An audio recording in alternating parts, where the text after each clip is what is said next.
So picture this. It's 2019, and a really devastating fire tears through Okinawa's historic Shuri Castle. Right, such a tragic event. Yeah, completely destroyed this profoundly important cultural monument. And, you know, in a typical scenario, a disaster like that triggers a pretty localized response. Like local donations, maybe some national aid from the government. Exactly. But here, within literally hours of the fire, this invisible global safety net just activated. It was incredible to see. Right. Like people from Peru to Hawaii to Brazil, they just began mobilizing. Yeah. And they weren't just sending, thoughts and prayers. Yeah, they were organizing immediate, really substantial financial aid and relief efforts. Yes. And so welcome to today's deep dive, because today, for you listening, we are looking at the ultimate form of soft infrastructure. We really are. We're exploring how shared culture, history, and the arts create these unbreakable global human networks that can honestly outperform traditional trade agreements, or even like border security. Yeah, and we are dissecting a really fascinating stack of source documents today to understand exactly how these networks are built and more importantly, how they're sustained over generations. Okay, let's unpack this. What exactly are we looking at? Well, we're looking at the phenomenon of the World Uchinanchu Festival. Which is just a massive global gathering. Exactly. And we're looking at that alongside this really forward-thinking initiative called the International Red-White Singing Festival, or IRWS, and their specific vision for 2030. Okay, wow. So two different documents, but very connected themes. Right.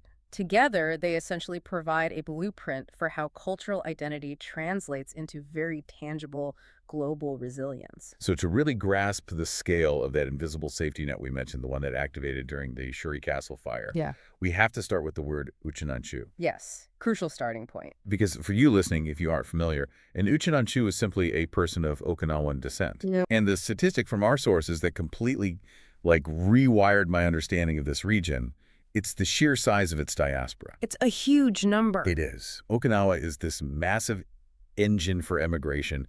They boast a global diaspora of approximately 420,000 descendants. Wow. Right, spread across North America, South America, Hawaii, and beyond. And that 420,000 number is just staggering when you compare it to the actual population of Okinawa itself. Exactly. It's a huge percentage. And the key here is that this wasn't a diaspora that simply, scattered and assimilated so completely that they forgot where they came from. Right, they didn't just blend in and lose their roots. No, they maintained their cultural anchor through generations.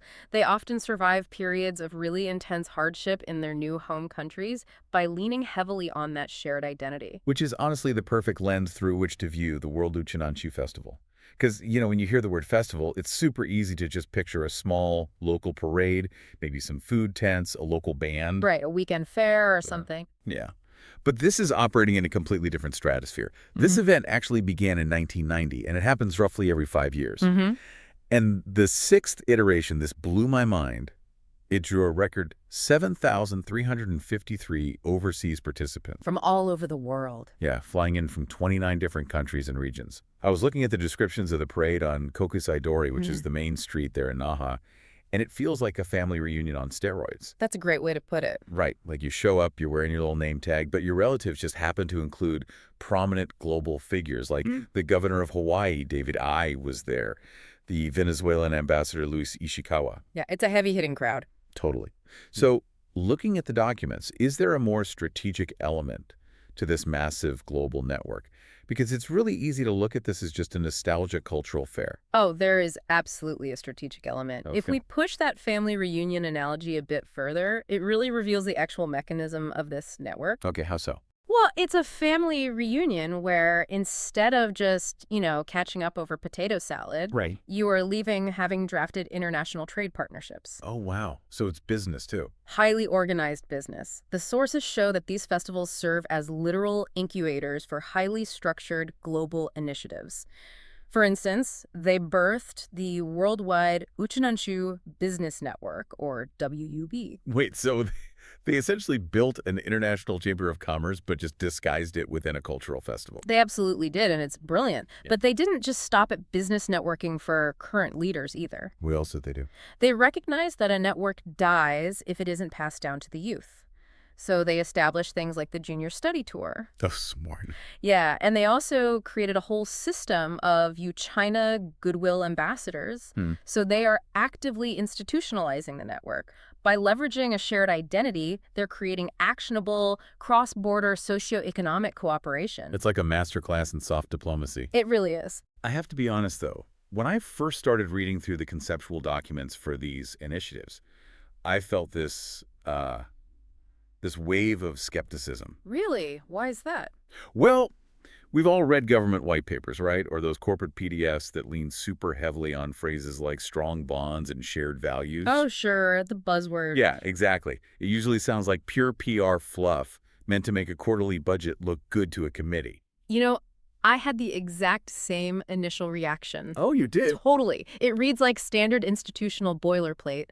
Until, that is, you look at the historical timeline of the region. Right. The documents anchor these modern initiatives in two really deeply rooted Okinawan philosophies. Okay, let's hear them. The first is Chimugukuru, which roughly translates to a compassionate heart. And the second is Uemaru, which means mutual support or assistance. And see, the historical proof of those concepts is what finally dismantled my skepticism. Yeah, they aren't just words. Exactly. Because Yomaru isn't a theoretical buzzword.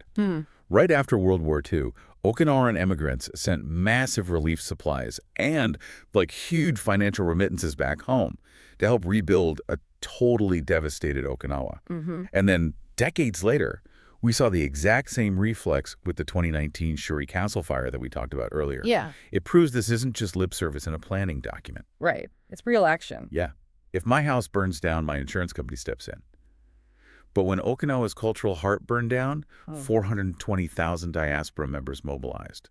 That is the actual mechanical power of Uemaru. And what's fascinating here is that that deep-seated emotional engine was the defining backdrop for the 7th festival. Which was the one in late 2022, right? Yes. And the organizers were facing a monumental challenge with that one. It had been 6 years since the last gathering because of the COVID-19 pandemic. Oh, right. The timing was super tricky. Extremely. Plus, it uniquely coincided with the 50th anniversary of Okinawa's reversion to mainland Japan.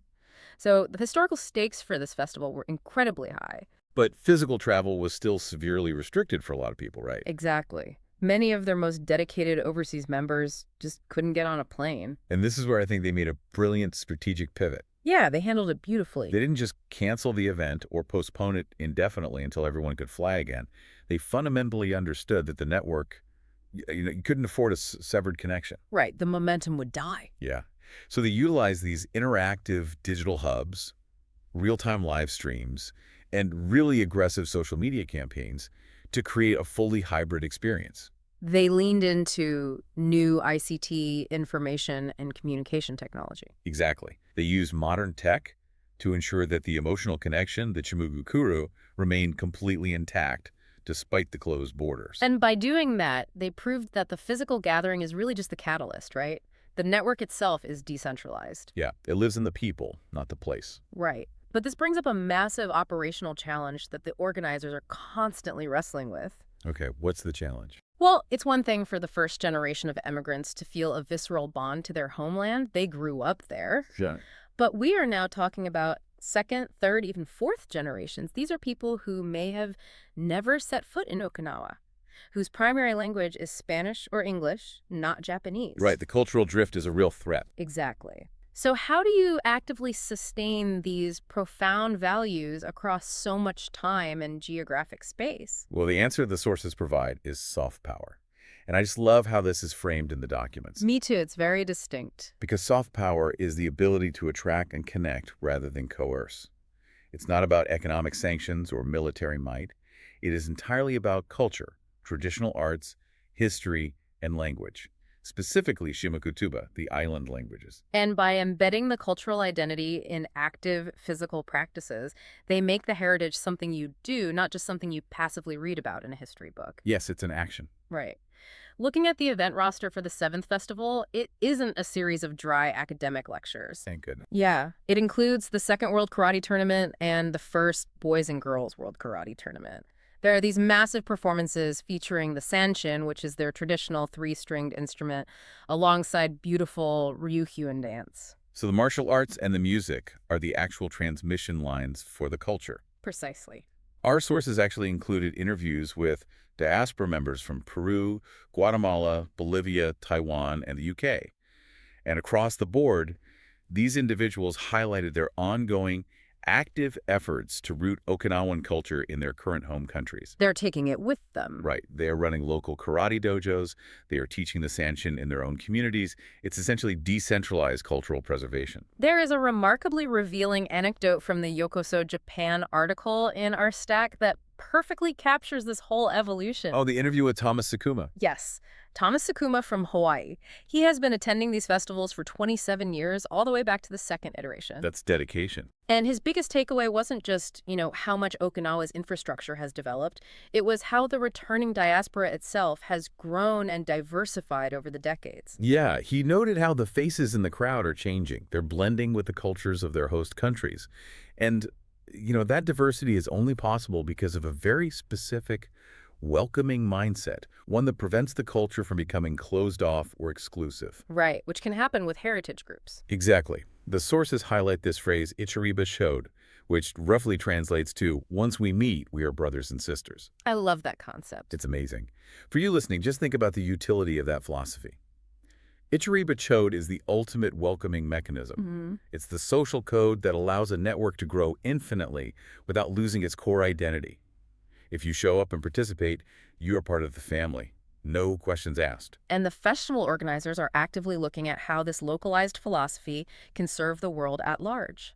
The sources indicate a deliberate alignment with the UN's Sustainable Development Goals, the SDGs. Oh, really? They're scaling it up to the UN level. They are. They repeatedly reference the Benkoku Shinryo spirit, which translates to a bridge of nations.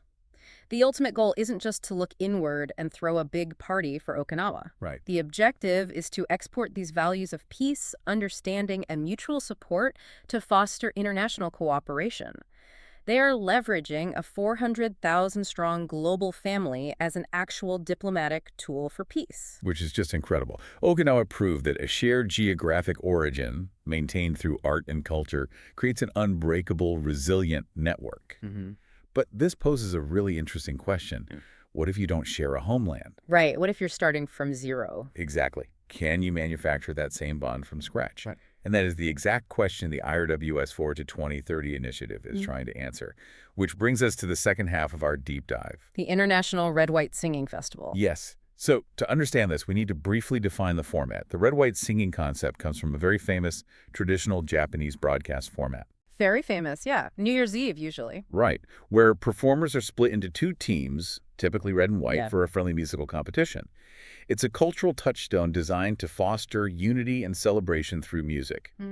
The IRWS is taking that specific cultural format and attempting to scale it globally by the year 2030. And the stated vision of the IRWS document is to connect global communities through innovative cultural exchanges and music. Right. Their primary objectives are reaching diverse global audiences, fostering collaborative networks, and highlighting the importance of unity in an increasingly fragmented world. I noticed a brilliant thematic overlap between our two sources here. Oh, what did you saw it?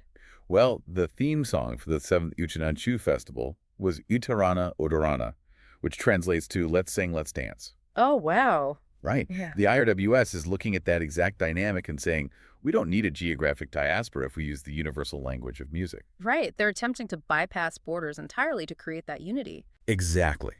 But when you get into the mechanics of how they plan to do this, the document gets very structural, very fast. It really does. They are essentially building a dual-engine machine. The IRWS isn't just proposing a massive concert. No, it's way more complex. They are planning a global festival to celebrate cultural diversity, and running parallel to that, a networking summit. Okay, so split those up for us. Sure.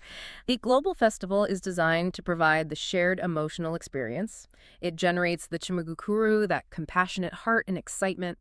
Then the networking summit provides the structural framework, very much like the WUB did for the Uchinanchu Festival. Got it.